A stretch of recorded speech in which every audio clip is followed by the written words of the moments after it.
Chceš vedieť, čo všetko sa dá zažiť na solo tripe po Barcelone a Madride? Sleduj. Moja cesta začala príletom do Barcelony, keďže to bola moja prvá solo cesta, trochu som bol stratený. Ale povedal som si, mám letenku naspäť, tak čo viac mi treba. Najskôr som zamieril do mesta na niečo pod zub s cieľom Casa Batlló. Ubytoval som sa v hosteli v centre, zložil si veci a pokračoval ďalej. Neskôr som zašiel na pláž zachytiť západ slnka a nasať miestnu atmosféru. Po zotmení som sa prechádzal nočnými uličkami Barcelony, až dokým som sa nevrátil na hostel. Ďalší deň ráno som chytil vlak do Madridu za sesternicou, u ktorej som mal ubytovanie. Vo vlaku som spoznal skvelú babu z Austrálie, ktorá tiež cestovala sama. Porovnali sme si plány cez ChatGPT a zistili sme, že sú rovnaké, tak sme spojili síly.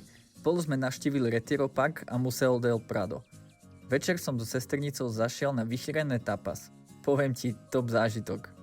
Po návrate do Barcelony som zamieril do Sagrada Familia, ktorá ma úplne uchvátila. Nedaleko som objavil krásnu Corgi kaviareň, skvelá káva a k tomu štvornohí kamoši. Čo viac si prijať? Skôr som sa zašiel pozrieť do Picassovho múzea a barcelonskej katedrály.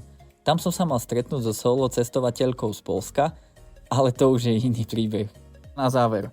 Solo trip nie je o samote, ale o slobode. Zážitky a priateľstvá, ktoré som si odniesol, sú na nezaplatenie. Ešte malý tip. Celú túto cestu som riešil cez Revolut. Jednoduché a pohodlné. Ak to chceš vyskúšať, odkaz nájdeš v popise videa. A čo ty? Vybral by si sa na takýto solo výlet? Napíš mi do komentára. Dík, čau!